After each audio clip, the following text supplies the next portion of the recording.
Hello, everyone. Are we live? Do you see us? Hello. I think we're so perfectly on time, Tricia, that you probably can't believe it. Sandra's here. Hello, Sandra.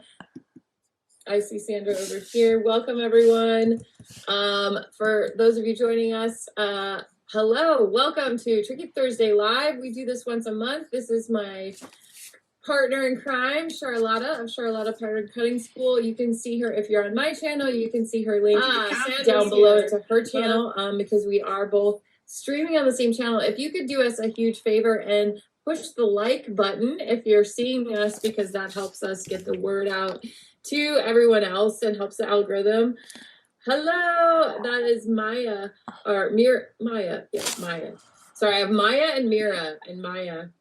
Yes, I've got a few. I've got a Leah as well, and there's a Lion and a Leah. Of course. Going through Patterncon class, and we have like 4 Dianes and 5 Loris, all spelled different ways, and I think we have 3 Tanisha. So. Anyway. Oh, and hello everybody in my chat. Hello Rebecca and Victor and Lisa. And can you do me as another favor? So we would love a thumbs up, but can you also tell us whether our sound is balanced? Because sometimes one of us is louder and we can fix it if we know it, please. Oh, Tricia, can you see little crowns in the chat nowadays? Yes. That's amazing. Contributors. Yes. So I've got I've got Laura. Hello Lisa. Hello Victor and hello Rebecca. And they all got little crowns, which is lovely. Yes. I wonder, can you guys see the crowns? I don't know. Yes, you can. They can. Oh, because you have your YouTube open. Yes. Sound is good. Okay, cool. Sounds good over here. So it says. And my sound is good as well. So that's a great start. Because I think last time we had our sewing tips which don't work and our whole sound was messed up or something happened, didn't it? It was a complete debacle. Yeah. So this is a great start. Technology these days, I'm just like, let's just technology. Yes. Yeah. Overworks. Anyway, so today, before we introduce ourselves, which we will in a second, but today we're going to be talking about shortcuts that work and will help you, and shortcuts that don't work and you should avoid and could cause more pain. We thought that would be a fun thing to share with you guys today, and it's something that, Charlotta and I both have been sewing and pattern cutting for a long time, so we have things that work for us. I don't know about you, Charlotta, but whenever I'm teaching, I guess we should go into introductions for talking about what we do, but anyway, whenever I'm teaching, it have to be intentional about not sharing certain shortcuts, because I imagine that everyone's going to shortcut my shortcuts, and then that could be even worse. Yeah, I did the tutorial recently on my website, and I said, yeah, this is the proper method, and now I'm going to show you how you can really fudge it. Yes. Yeah, exactly. Yeah. So quick introduction. My name is Tricia. I call myself your pattern nerd friend because I love all things pattern making. I come from a background working in theater with big live entertainment. My clients included Disney, Blue Man Group, Cirque du Soleil, Broadway shows like Jersey Boys. And now I mainly focus on teaching and sharing what I've learned over those years working professionally for over 20 years, so that you can harness this power of pattern making and making clothes for yourself or for your clients, or even making costumes. We have some people who love that as well. And have an online membership. Plus, I am hosting the first ever Patterncon event in the world. Less than a month. So yeah, we're all about pattern nerds here, and once a month I get together with my friend Charlotta, who is also a lover of pattern cutting, and I'll let her introduce herself. Hello, my lovely people. So I'm Charlotta. Unlike Tricia, I do not come from costumes. I'm a pure fashion designer who fell in love with pattern cutting, because when you can actually make the clothes you design, which a lot of designers can't, and which fashion school Tricia knows as well, that often doesn't teach you. So like Tricia, I'm really passionate. My background is working both on the high street for German labels actually, and sort of high-end UK labels. But one of the things I always loved about pattern cutting and making your own clothes is it's so sustainable, and especially working in fashion, it's like every season. So much gets wasted, even if it's expensive stuff. So that sort of really put me off working full-time as designer anymore. And that's when I, like Tricia, now concentrate on teaching you the skills to make the clothes you want to wear, and you're also going to keep for years and remake, repair, treasure. They're going to fit you. You'll be able to amend them. I know Tricia is really big on that. But it's just actually clothes just fit you and you love, rather than like making to do with second best or spending a lot of money. So we both love sharing that skill. We make it fun as well, hopefully. That's what we both love. And you can both learn with us online, of course, and I teach now live in person, which I absolutely love as well. That's right. We're doing those in-person classes. Yes, because my background is also teaching in the UK art school system for about 8-9 years. So now finally getting back to it after a 6-year break is absolutely amazing. Like talking with people in a room and all, but you know how you said you can't go shortcut. I actually love how people, because we're adults, how people do things differently.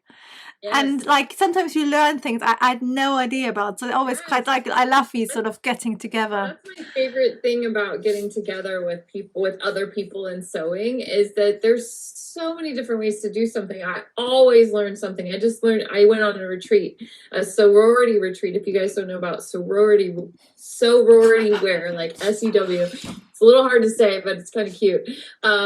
They do these in-person retreats in Texas, and they also do several things online. It's all about community. We love community and sewing and all of those, but I went in person, and it was just so nice. It had been a while since I've really sewn with other people, and every time, you know, when I would go on shows and things and open shows, I would be around stitchers and other things, and you'd always learn something. Always. Hello to the newcomers, Concetta and Patterns by D. Hello, Miss D. And Victoria, I'm glad you now have your coffee. Oh yes, and she's saying, Victoria's saying that's a really pretty dress behind you, Charlotte. Oh, thank you. That's actually one of the shortcuts I wanted to share, and I've got some new people on my chat. So Helen, I'm gonna call you Nathalie, and Stephanie, and I think Kristen, maybe even. I've got new people. It's always nice when I've got my regulars, which I love, but it's nice to have some new people. So shall we dive straight into our shortcuts? Because I'm going to pull... Before we get into that, though, we are going to be sharing what we have as tips, and, you know, what you should, you know, things you should know about and you can try that'll make your sewing pattern cutting life easier, and things you shouldn't. But also, we want to hear from you. If this is your first time joining us, we love to hear from you. This is not us talking to you. We are all here together. So if you're here live with us, please, you know, chat with us in the chat. Share your opinions, ask your questions, share your tips and tricks that maybe we don't know about, because that's how we all learn from each other, right? So yeah, I just wanted to actually, we'd love to know your favorite shortcuts which work, and maybe you've tried something out which was disaster. I'd love to hear it as well, because I've got some of those. And hello, Stephanie, I'm looking forward to meeting you in September as well. So I've got one of my in-person students here as a preview, which is great. And yes, let us know in the chats whether you tried out our shortcuts and like them or not, because I think a lot of stuff, that's why we both get on quite well, because I think we agree that things work for you might not work for others. There's no best methods, there's just a lot of very good methods. So I always think there's more to learn rather than to argue about whether you're right or not. So the first shortcut I wanted to share is really where to start. So we teach how to do your block, which you can do from a sewing pattern, or you can draft it to measurements. And then the block is quite a great starting point, because it's just a basic template of your body. But quite often, if you drafted a few styles, or if you use quite a few sewing patterns as well, you already have like a whole collection of starting points. So this dress, recently I went to a wedding and I wanted just a really classic summer wedding dress, so I can be there to sort of fancy events. But rather than starting from my block, I started from a dress which had the same sort of detail but less of it, which it's got like a paneling, which are basically darts stitched and then left open, so you get like some fitting, but a nice bit of volume. So I just amended it. I think the drafting took me 5 minutes rather than, you know, starting from point, because I knew the dress was the right length. And then all I did, I changed the neckline, and that's another shortcut. You can, if you change your neckline, you can normally do it without having to worry too much, as long as you don't go too deep. Because if you go too deep, yes, you have to start contouring. But if you, mine was like that, and I just made it a bit wider. So you have sort of, as long as you think you stay above here, and on your bust size dependent as well. But you have quite, that's another shortcut. You can sort of change your neckline for a different design. And of course, if you make it really big, you just do a little bit of contouring. But that's possible as well. And I made the sleeve slightly grown on, which I'm not 100% sure the length yet, but it was good enough.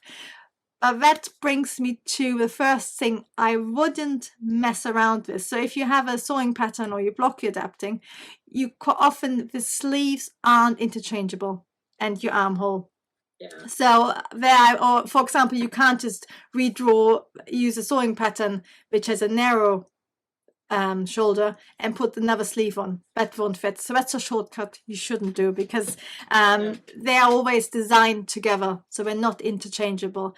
So you can of course risk it, it might work, but that's a shortcut I have regretted. I think it can be done, but there's more to it than that. You need to look at measurements and compare your arm's eye on the sleeve, compare your arm's eye on the bodice, and I think really what you're saying, you know, using another pattern that you have already used is definitely something that I use a lot too, is making sure that you're starting with a pattern that already has been fit. Like it's a tried and true. It's something that you know already fit, even if you want to change the style a little bit, because once you have a pattern that fits and you've taken the time to fit that pattern to you, then you can easily tweak the design to make it more what you want. I kind of did something similar with, I made this weekend at that retreat, I made a bathing suit, and then I made a yoga top and pants, and I wanted to talk a little bit about that.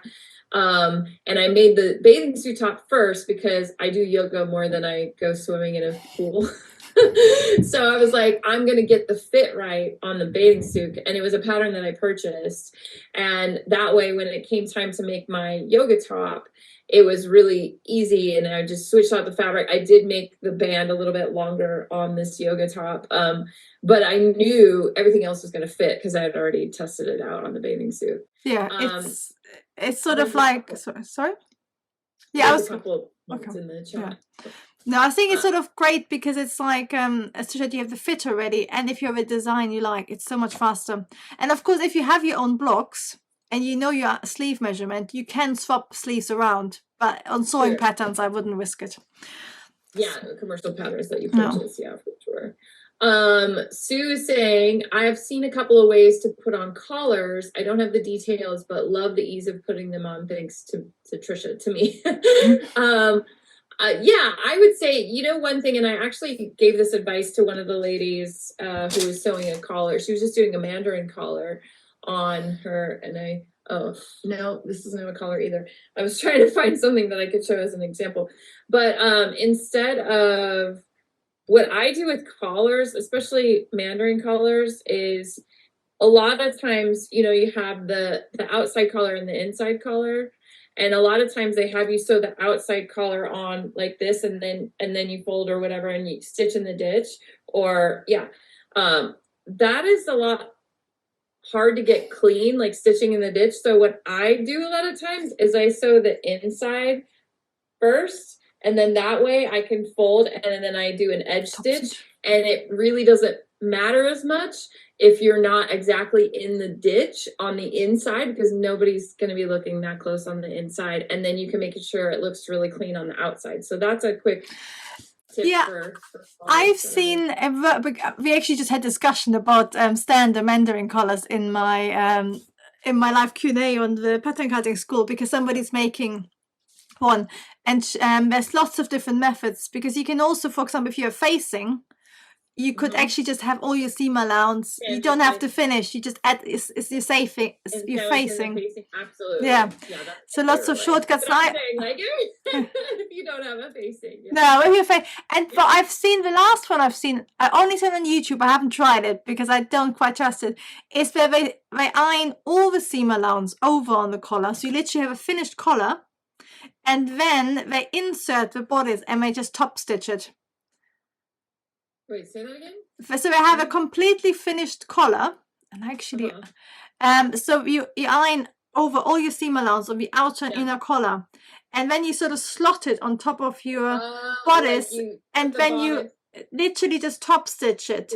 And I get the idea that it's really fast, and I think quite a lot of commercial patterns use that. I'm worried because of that curve. Sometimes that neck curve is not so. And also that you have exactly the same overlap all the way. Because that's why I mentioned with a curve, it's a I wonder where they draw the stitch line on the bodice, and then you can line it up. But yeah, I think it's when you make like hundreds of shirts a day, that's when you can do it. Sure, you can do that accurate for sure. And that's the other thing to consider, that just is it's not really a tip or something, but you know, when you're comparing your home sewn or your homemade garments to things that you can purchase in the store ready to wear, you have to keep in mind that when we are sewing stuff at home and making it ourselves, or if you have a small line where you're doing everything yourself, you are doing everything. You're doing the pattern cutting, you're doing the fabric cutting, you're doing the prepping, you're sewing the collar on, you're sewing the bodice together, you're doing the finish work, you're doing the button, all of it.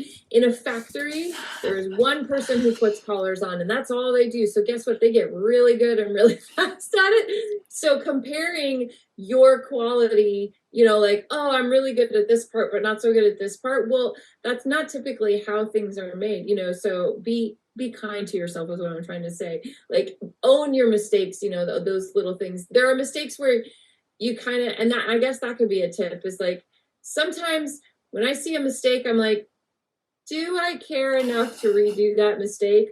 Or am I just going to know that's my hidden gem that I can prove I know where the bones are buried, kind of thing? You know, like asking your question, is that something that only I will ever know? Or if somebody's seeing my stitch line kind of going in and out on the inside of my collar. Yeah. And I actually, because there's a whole thing, you know, going on with AI and everything being perfect and stuff. And that's why I think the whole sort of sewing is really human. It's something only we do at the moment.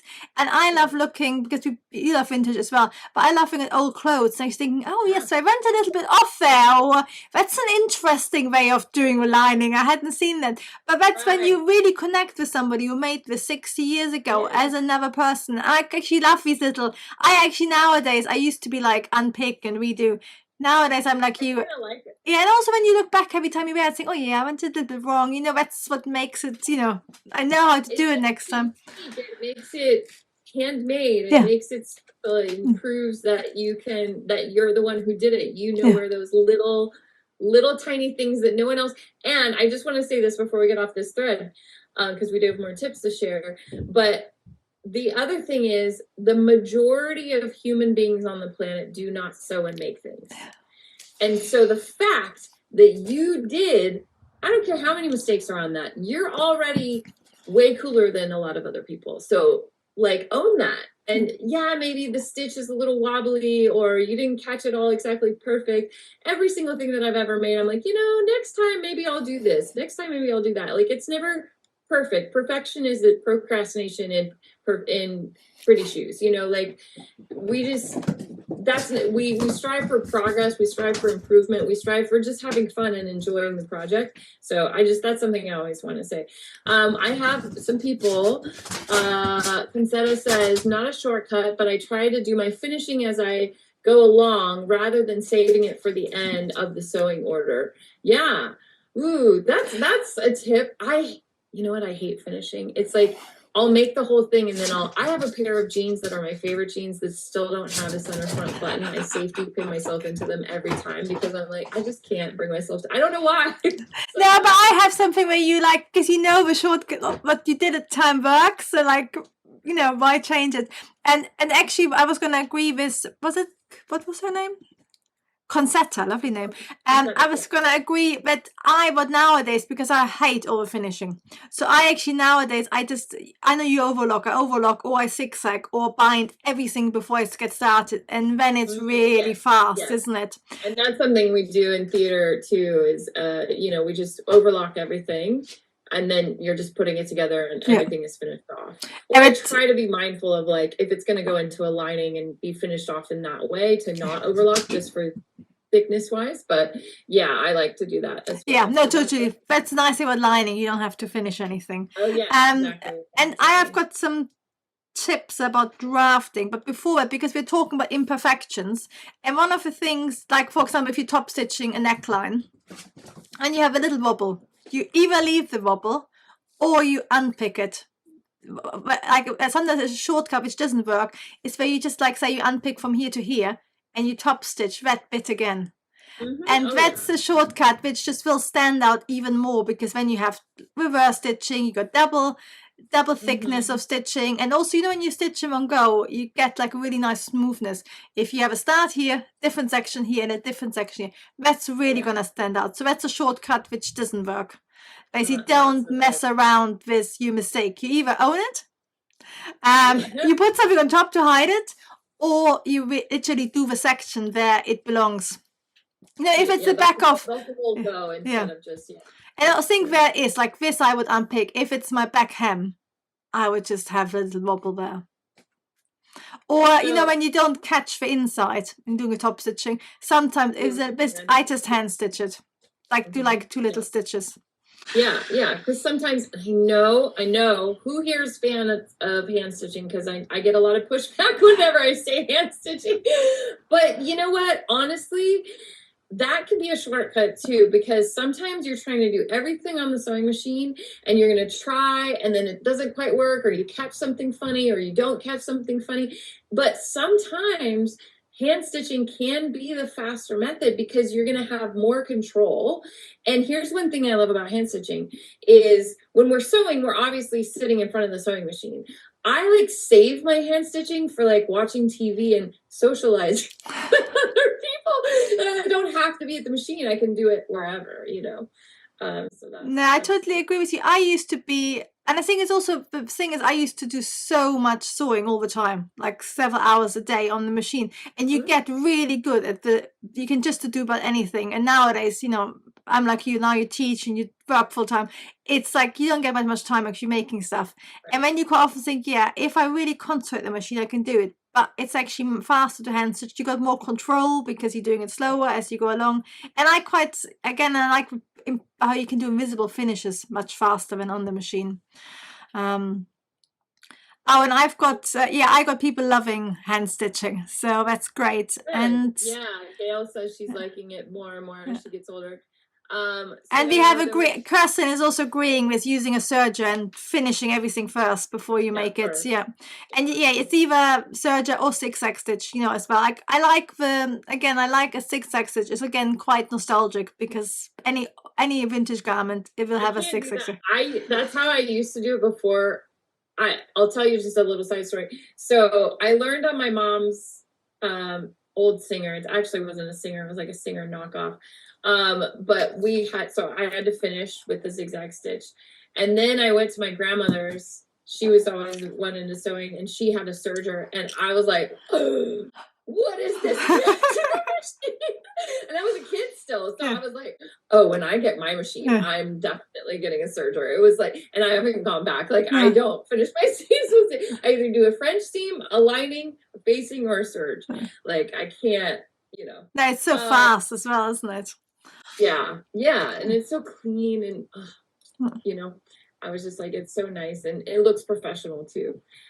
So Kathleen definitely loved the whole detachable, interchangeable vintage style collars. I think that's a great thing. I have just the collars just by themselves, which you can do, but you can also do snap on so that they don't move, and you can change out different colors. That's a really nice way to change up the style of something. Although I can't find my collars since I've moved to this house, and I've looked a couple of times. I'm kind of bummed about it. I need to make some more. Pam's asking, when you're making a mock-up of a swimsuit, or closer fitting knitwear? Do you use fabric similar to your finished fabric? Yes, absolutely. So because, and I actually was making some swimwear and like this yoga. I'm sorry, I'm covered, I promise. So like this is the top, you know, and the swimsuit was just a narrower band, and I did like, you know, it's got like the straps in the back. It's super comfy. But I changed how, because I like to add in this, it's like a spacer fabric in the bust area, so it gives me a little bit more structure. And I did that on my bathing suit as well. So I changed the sewing order of how, and that's something I wanted to mention too. But yeah, you have to do something similar stretch wise. So I, because of my costume career, have lots of, you know, I did a lot for Cirque du Soleil and circus style clothing. So we did a lot of stretch wear and that sort of material. So I have a lot.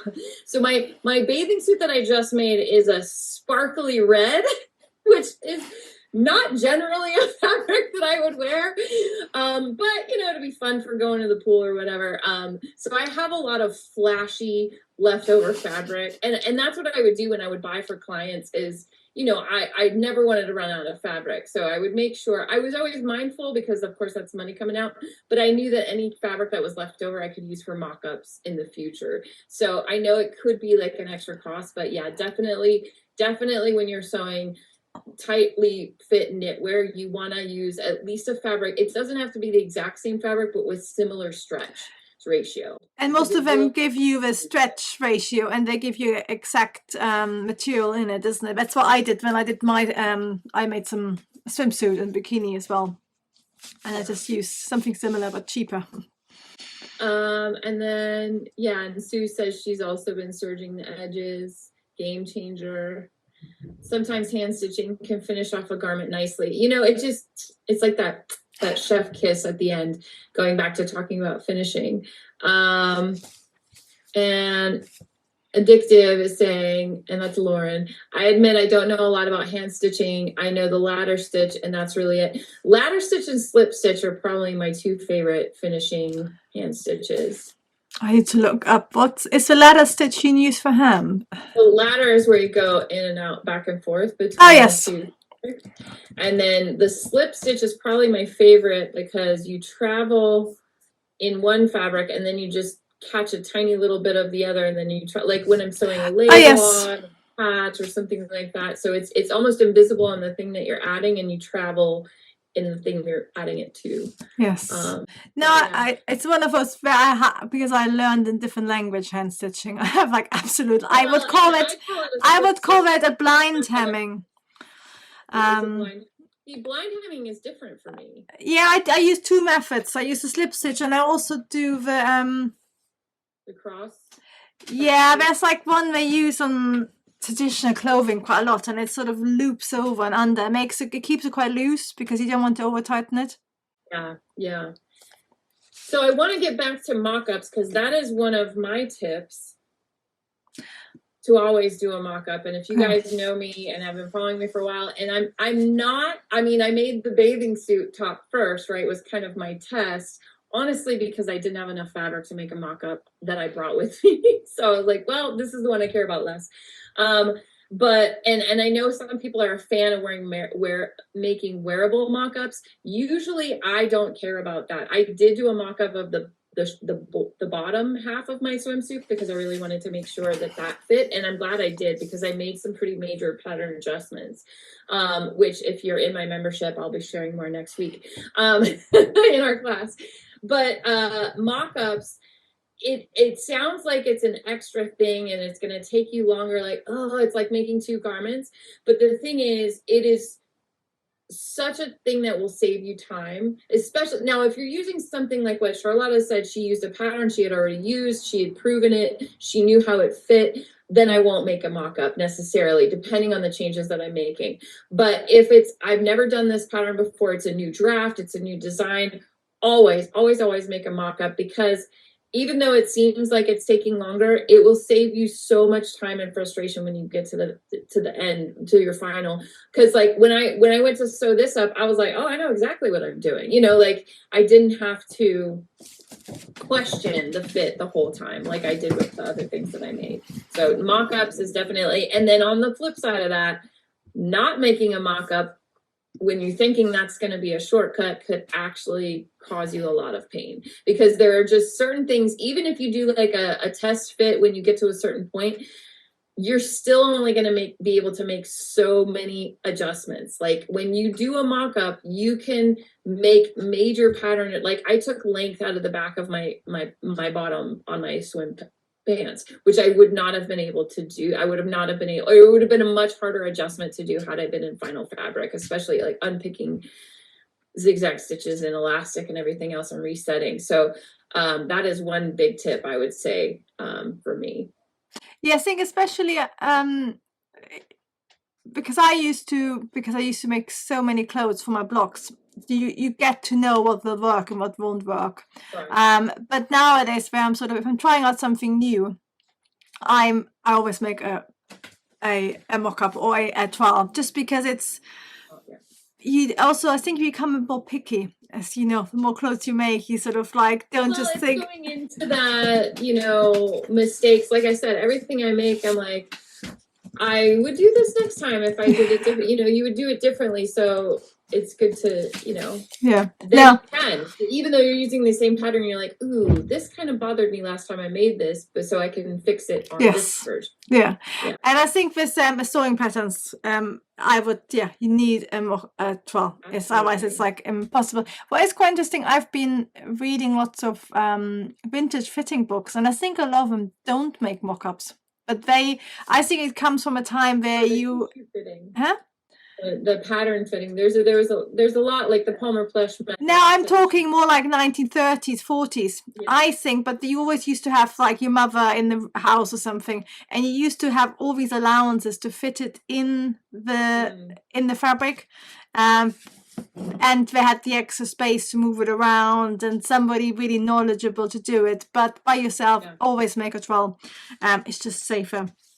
And on that thread, a tip that I will say, and something that we talked about at the retreat that I want to reiterate, is dress sizes, pant sizes, especially for women, mean nothing. Ignore them. It doesn't mean anything. And absolutely, the dress size or the size that you are in the store, which by the way can vary from company to company. No, it can do in company as well. With the big ones as well by supplier. They are not usually even close to sloper sizes, my sloper sizes, pattern sizes. If you're using a commercial pattern, generally pattern sizing is a larger number than what you are in the store. This is called vanity sizing. There's no standardization for what a size 10, a size 12, a size 18. There's no standardization of what that means across the board in the industry. So if you are going to pick a size in your pattern, always look at the measurements. Yeah, and I wouldn't even trust the measurements on the Pantone envelope. Look at the actual pattern pieces. Yes. And I think that measure them and compare them to what you need. And you need to, of course, include your ease. But sometimes, because I've been now running with trouser sewing pattern course for quite a while, sometimes some of them, you look at the illustration and it looks like a normal fit, and you look at the ease amount, you just think that's going to be massive or far too tight. Yeah, it's amazing how different all of these sewing patterns are. Yes, so definitely at least look at the measurements. Ignore the number. It means nothing. I'm telling you, it means absolutely nothing. It's an arbitrary number that people made up to make you feel better about your size, which is weird. But if you're going to look at anything, look at the measurements. But yes, definitely a huge thing to double check. And that is definitely a tip that will save you time, because you could make up something that you think is your size, put it on, and it's completely wrong. And then you're having to refigure it out. So taking that time in the beginning to look and measure your actual pattern pieces will definitely help you. Yes, no.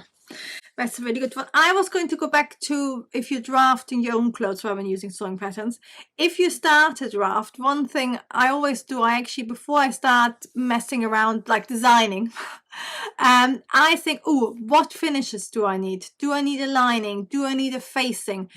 Does the facing need, if you do lots of pleated designs at the front, for example, does the facing, is it going to have the pleats or is it going to be flat? And once I've added the pleat, it's going to be really difficult to do a tracing. So you do your necklines first, you do your facings first, your lining, and then you add your design details. And so always think about like, what do you need at the end? And is it easier to get it first before you start designing, or do you need to wait until you've actually changed the design? But sometimes if you get right in designing and you change anything, you think, oh, I really need the facing without all the, and now I have no idea. I know I lowered the neckline by roughly 2 centimeters, but yeah, always do it first. And even if you just have it and you don't need it, about how your construction is yeah, going to be different. Yes, rather than just going in. And have you got anything about drafting? I've got 2 more things about drafting. I do have walking your seams. Yeah. And what I mean by that is all the seams that sew together. So your front shoulder to your back shoulder, your front side seam to your back side seam, not your center front to your center back. That comes up a lot. But any seams that are going to be sewn together, making sure that those measure the same, because I've done it myself. I know my students, when they learn the lesson, they're like, oh, I didn't do that, and it caused me trouble. And it's amazingly how that easily can happen if you add any sort of volume. It's like, it's you were saying, like, how I measured it, why is it suddenly out? Yeah, so just checking and walking your seams. And checking your right angles and your curves, that they match, all these sort of things. Yeah, for sure. And then I have kind of a drafting thing, but I think you should tell your to take turns.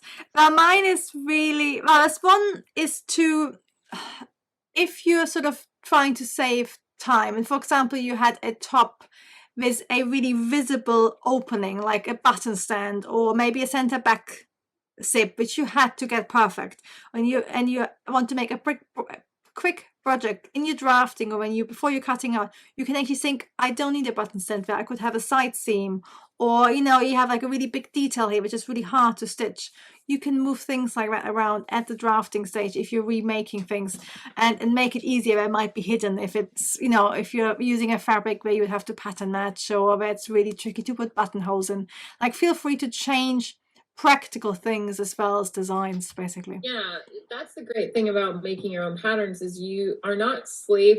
Even if you're using a pattern that already exists, a commercial pattern, you can change where the opening is. That's always like the first question that I'm asking myself when I'm looking at a new design. Where are we getting into this? A lot of times in theater and costumes, like wrap things, or even button down stuff like that, that takes a lot of time and dexterity to get right when you're doing something quick backstage. A lot of times we're having to get people into costumes quickly.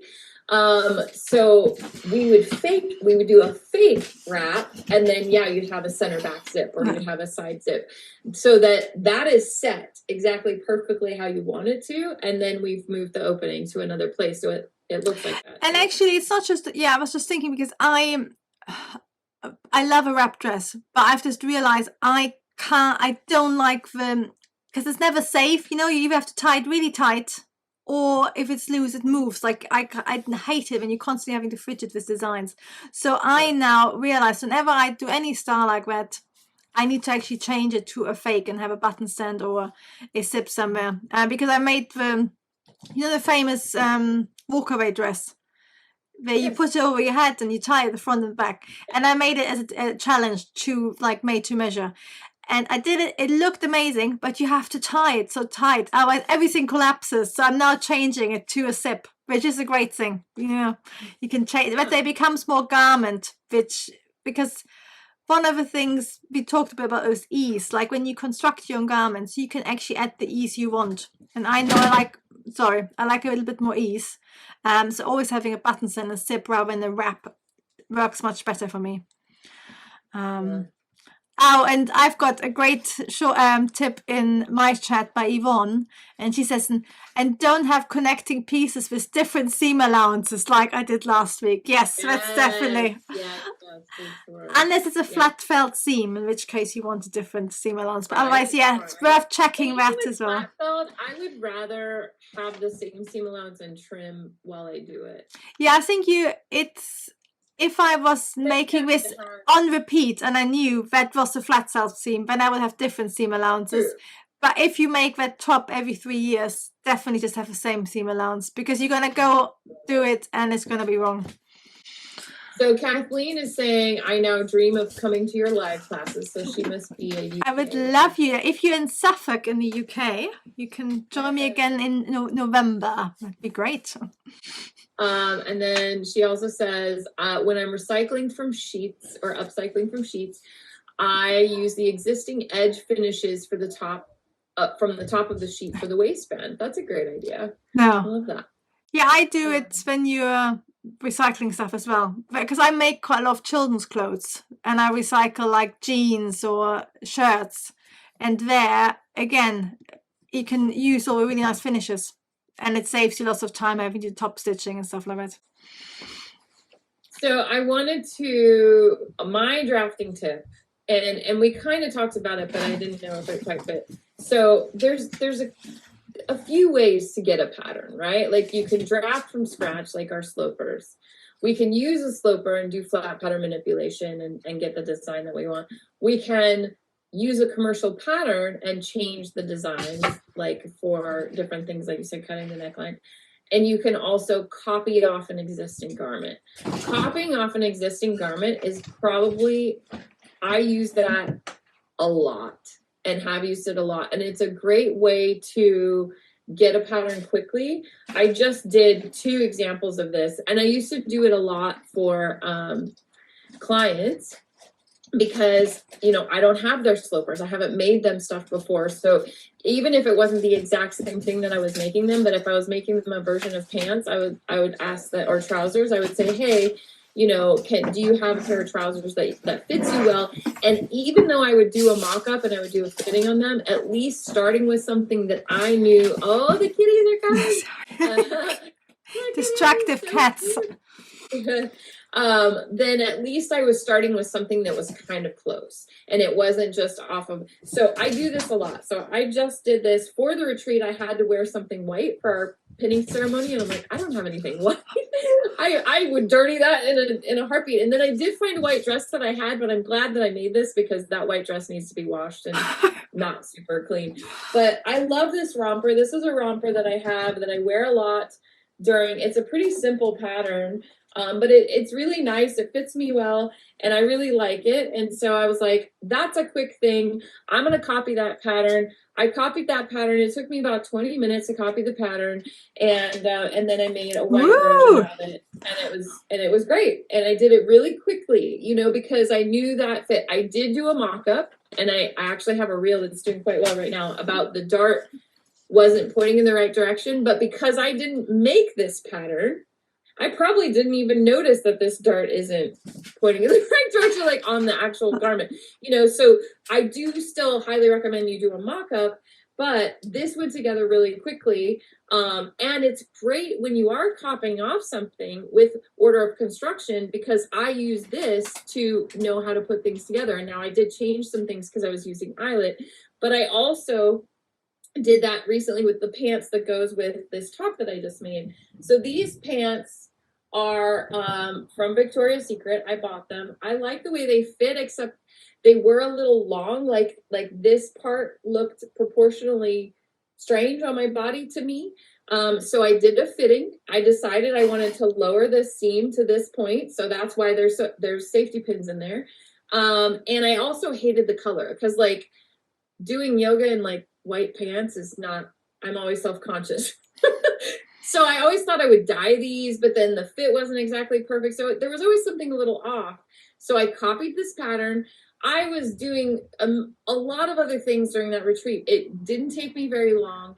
And then I was able to cut it out and make my new pair of pants. And now I love these. They're a different color. They match my new top. They fit exactly the way I want them to fit.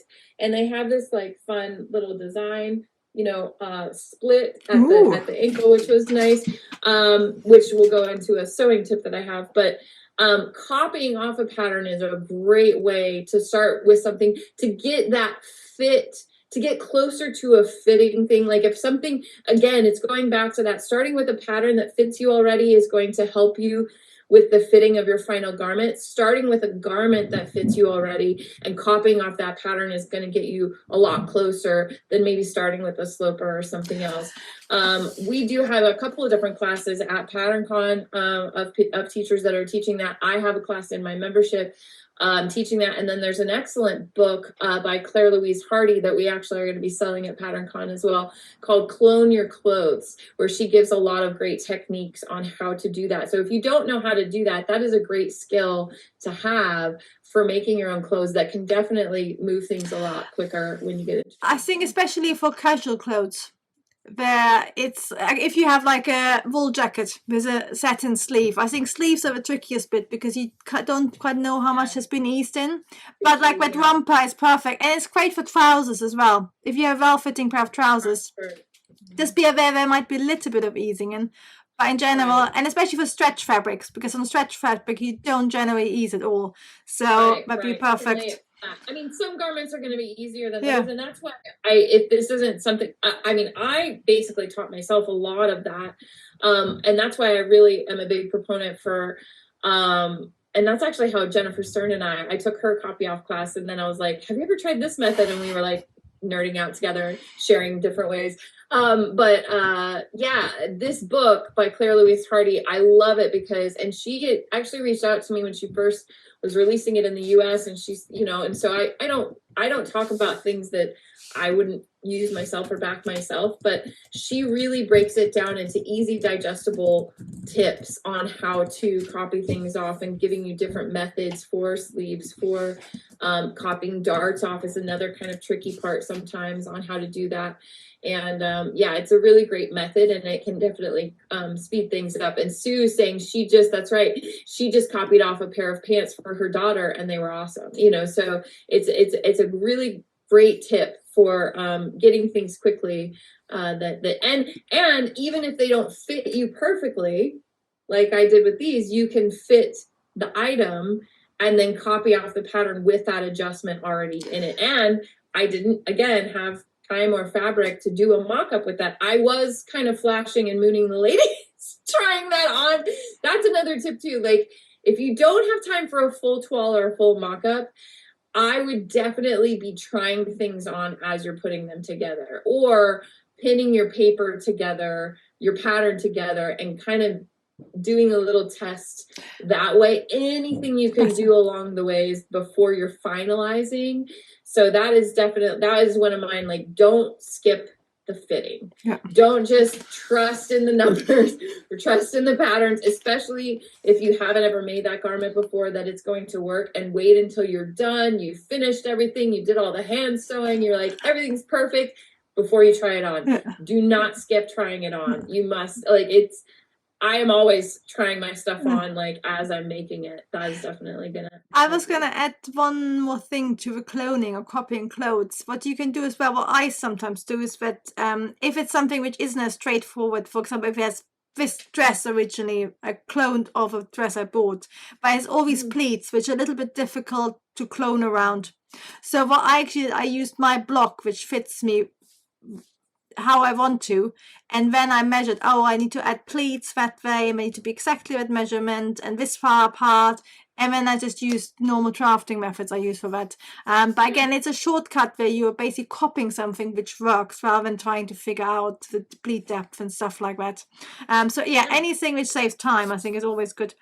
I'm going to add one last drafting thing, and that's something we talked about with Yvonne. You want to have the same seam allowance on the seam, but you can, for example, if you're doing curves like necklines and armholes, rather than having your normal seam allowance and then clipping it off or snipping it, what you do in industry, you just do a narrow seam allowance. which is either 0.5 centimeter or the width of your foot, which is 7 mils.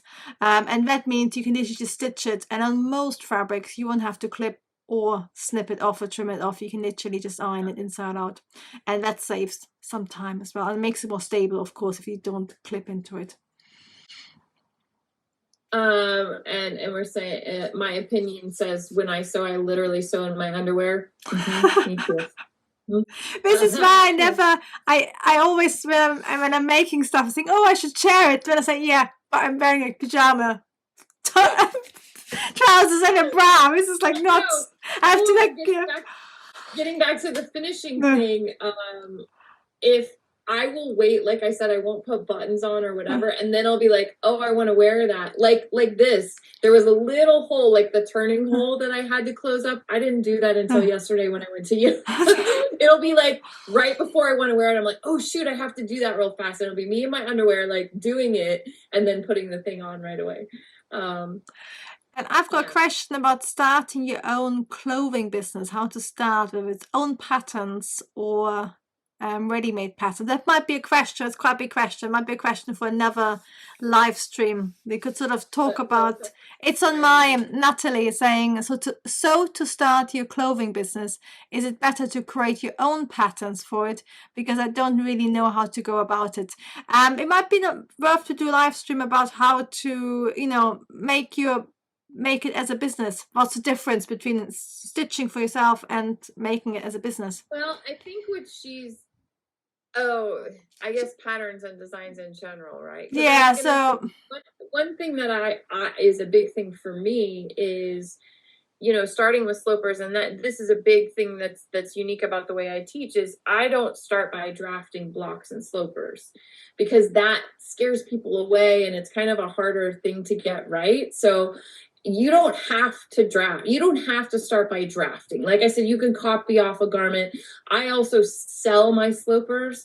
So you are welcome to take my slopers and learn how to, fit those or I don't know why I did that, fit those or learn pattern making techniques to make new designs off of those. You don't have to start from scratch, blank sheet of paper. I think especially if you're having a clothing business, you're not going to have made to measure blocks. You're going to have the standard size of block, whatever its sizes are, whatever who they fit, but they're all gonna be graded by sizes. So you might start with just one block, which would fit your mannequin or whoever your fit model is, and then you could grade it, have it graded up, have it graded down.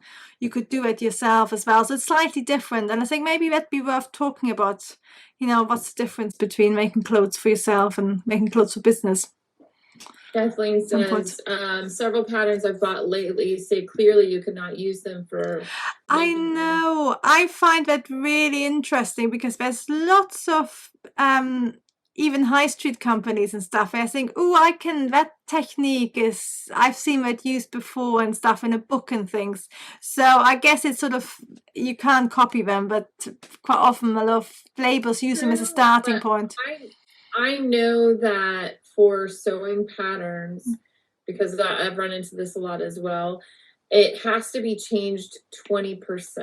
It's really hard to copyright a design. And also the weird thing is, of course, that most sewing patterns, I've been in the fashion industry for 20 years, most sewing patterns aren't original. They're copies of something else. So I think it has to be, I think that is intellectual property. Yeah, it's more, especially if it's a small business, like it's an independent pattern design, but legally, and I'm not I am not a lawyer. I don't know these things. Please take this with a grain of salt. What I have heard is as long as you change it by 20% legally, you are okay to use that. I mean, that's why knockoff Gucci bags and knockoff garments are allowed to exist, that they can't be stopped because there's no recourse for them. So I think it's more out of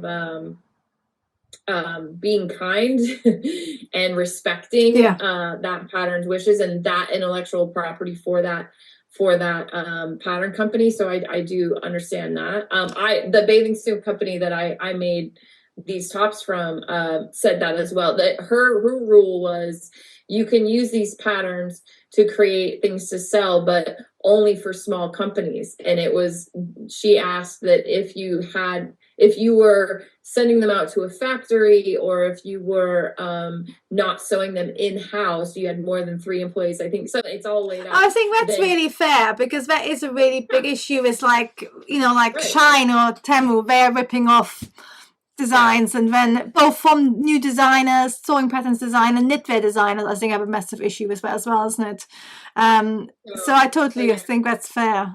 Whether you can reinforce it, because I actually worked for a company, and we we sold at that point really expensive bags. So the bags were about £1,000, so $1,000 something dollars, and a high street company ripped a bag completely off, and we took them to court and we won. But it cost us it took years, and it cost money. And then, yeah, we're not going to do a bag again, but it's 2 years later and nobody's wearing that bag anymore. So, yeah. So, yeah, I think it's just to be mindful, isn't it? If it's a really small sewing pattern designer, then, you know.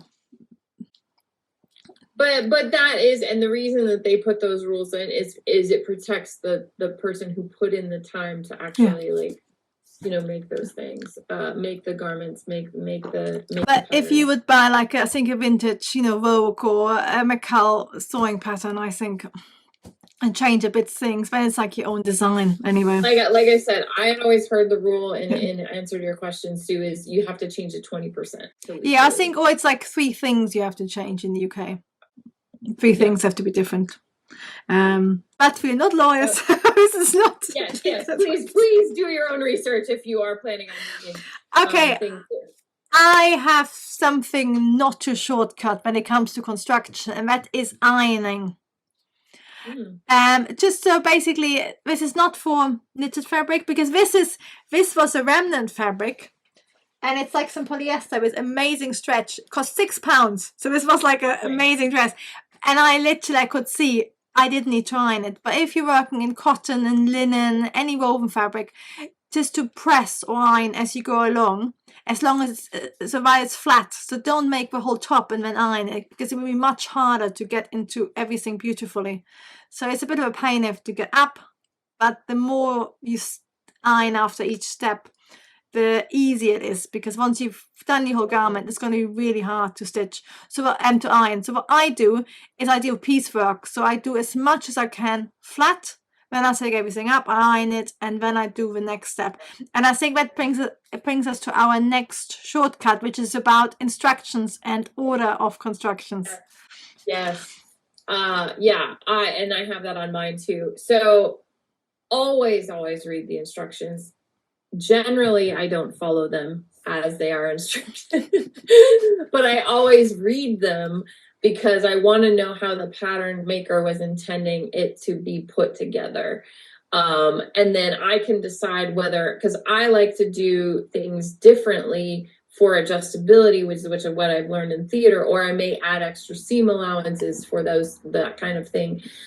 So I might change the order and how I'm doing something, but I always like to know how they intended us to do it before I go and change things, because that can because I'll tell you, with the bathing suit top, the one with the narrower thing that she explains, which I didn't read clearly enough, that how to do it for this, you do it in one way, and how to do it for the narrower ones, you can't do it that way. And I was trying to do it this way, because you can't bag it out, can you?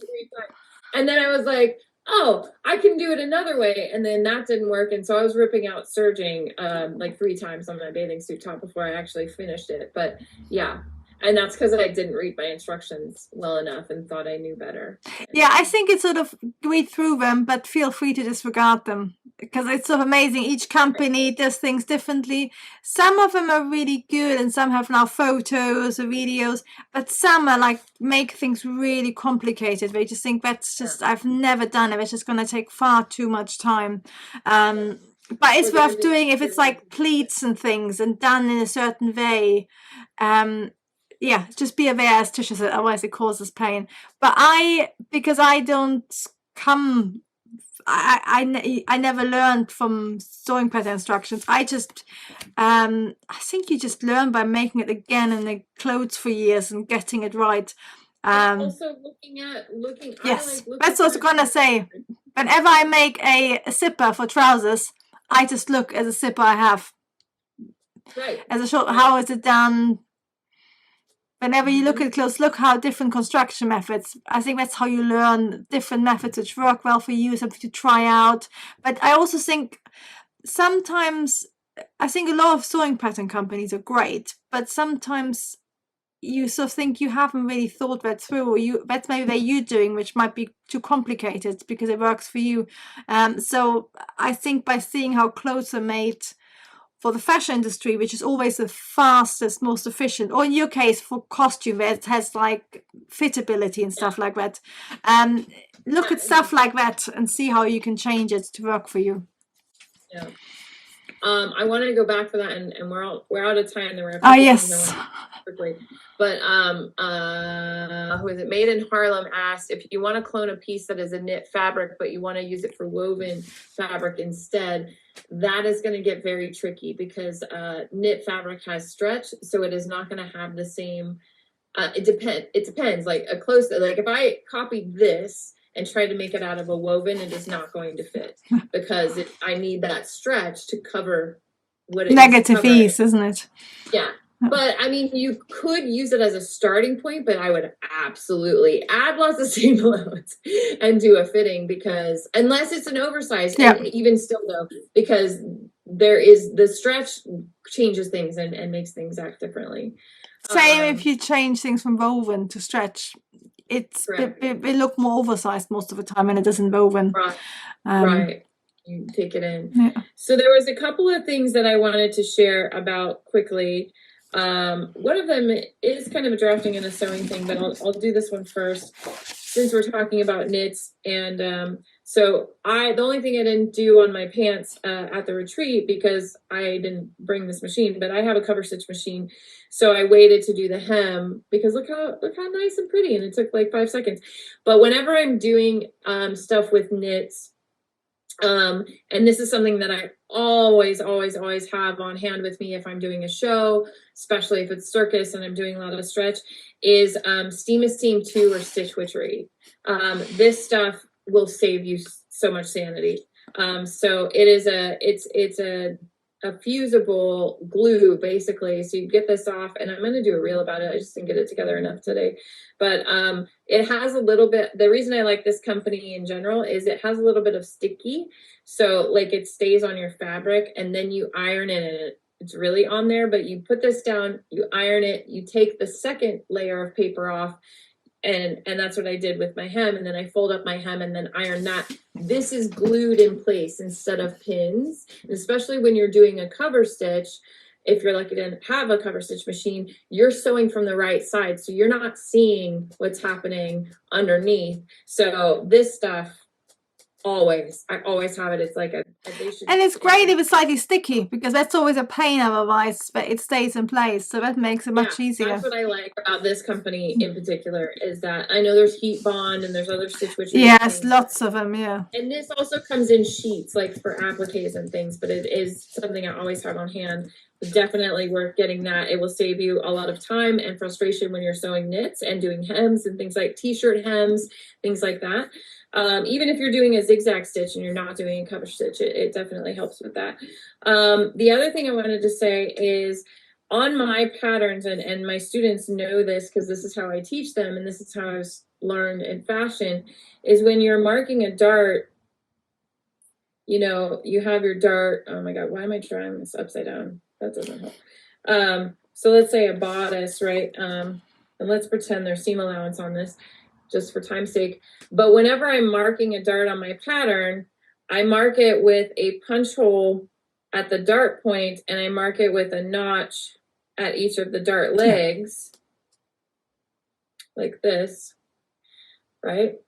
And so when I mark my fabric, I just mark the point and I mark the notches. The reason that I do that is, if, let's pretend I have so let's pretend this is my bodice, right? I only mark that because what that tells me is these two notches go together, and then it goes, I'm going to sew to the point. So now, as I'm used to sewing this, so I know that I'm just going to stitch a straight line like that. You can also, with your ruler, draw that straight line in. And then another tip that I do that I use all the time about doing things quickly is with carbon paper, which is another way to mark your darts or mark other things that are transferred onto your paper. So when I'm marking, you know, usually you have a left and a right side. I put them together, you know, with it works better if you have wrong sides together, so you can just flip it in between like this, and then you can take your where the carbon paper is folded, and then you can like mark your, you know, your dart that way, and then you're marking both pieces at the same time, right? So that is something that I always do. That's a quick tip. And if you have right sides together, then you fold it the other way like this. It's just harder to see, you know, what you're marking, but you can put the pattern on top. But that is something I use all the time. Yeah, the thing is, because one of the things I was going to say with darts, because some people do all the stitching to mark it and stuff like that, I've always just pinned it. I don't even use a pen because I think for certain fabric that's ends up, but I've always, yeah, it's the two notches and the pin in the center. Yeah, and the thing is, one of the things when you come from industry, but you never, I think a lot of the couture methods, if you learn that way, they are more precise, and in probably 5% of the cases, yeah, they're better, but in 95% of the cases, you can get away with just notching the end. And of course, that also applies that your darts are straight rather than curved. So curved. Well, and if they are curved, then the that's carbon, yeah. That's better. To go for sure. And I've got one question. Do you always wash your fabrics before you use them? Yes, so I either wash them or I iron steam them. So I wouldn't skip that step. You sort of often I just iron them. I don't always wash them. It depends on the fabric. It depends on the fabric, and it depends how I'm going to launder it in the end. If I'm going to put it in the washing machine, I will wash it on hot and put it in the dryer, and I want it to shrink as much as it will shrink as possible. And but if it's spandex, I don't usually worry about it because it doesn't usually change a whole lot in washing, so I didn't pre-wash this. And if it's something that I know I'm only going to dry clean or hand wash, well, even hand washing, if I hand wash, I usually would block it. But if I know I'm only going to dry clean it, or I'm never going to wash it in the washer where it would shrink, then I wouldn't, but that's rare. I would say for most wovens, I am. Well, I would say is, for example, because of course you buy any clothes in the shops, they have never been pre-washed. And now I think it used to be that I hate it because so many times I buy pants, I'm like, ooh, they're just long enough, and then I wash them. But I think it used to be more of an issue. I don't think it's an issue nowadays as much, because nowadays you can put cashmere in the washing machine, it doesn't shrink. But I remember like linen shrinking. And because the one thing is, for example, if you wash your linen, that's going to lose that sheen. So quite often something like that, if you just if you have your steam iron on the hottest setting and you just iron it, that will normally take care of it. But it depends how hot you wash. And I think I don't have a dryer, so I've never dried things. That might make things worse. Yeah, we got washing lines over here. Well, and I just want to add this for this part: washing and laundering your clothes does more damage than anything else. So if you can wear your item a couple of times, wash it as little as possible, because that is where spot clean, that is where a lot of damage happens, is in the laundry. But because I have had so many pants, especially that I love, trousers that I love, shrink by washing them, I only will put in the dryer certain pants that I know for a fact are not going to shrink, or I'm like, they're long already anyway. But I rarely dry my pants because I am like paranoid about stuff. But if I made them, I put the fabric in the washer, turn it on. I always wash my clothes in cold, But when I'm pre-washing, I wash it in like the hottest setting, and then I put it in the dryer because I want it to shrink as much as it can possibly shrink in that mode, so that I'm starting with it as tiny as it's going to get. Hopefully, that's yeah. It sort of all depends on the fabric, doesn't it? Because I've noticed, even because you said like with knit fabrics, but I've noticed board t-shirts, cotton t-shirts nowadays, they shrink. And they didn't used to, so I think it's like cheaper cotton or something. So it's like where things change as well, don't they? Yeah. And they shrink by about this much, and you just think like, that's really bad. Yeah, it's true. Well, I think that was, as always, it blows by. We're always like, do we have enough to talk about? And you guys come to us with great stuff too, so thank you for adding into that. Yes, no, it was lovely to hear all your information, different ways of throwing it. No, it's always great to see the chat. I try to look at both chats at the same time. It's always interesting. You're better than I on that. Well, but thank you guys so much for joining us. Charlotte and I will talk about next August. Yes. But we'll talk about that. But usually we do this towards the end of the month. Thursdays. Have this on Thursdays, same time, same day at around 3 p.m. Eastern time or 8 p.m. UK. And then what is the Greenwich GM? Yeah, Greenwich Mean Time. We have a center of the universe, of course. So yes, come back and join us. I know that I have Charlotta tagged down there if you're on. Yes, in my description as well. Yeah, and Charlotta has mine. We love to share and talk about all this stuff, and we hope that it helps you in your sewing and pattern making journey. So we will see you on the next one. Yes. All right, everybody. But thank you so much for joining us. Bye, everybody. Lovely to speak to all of you.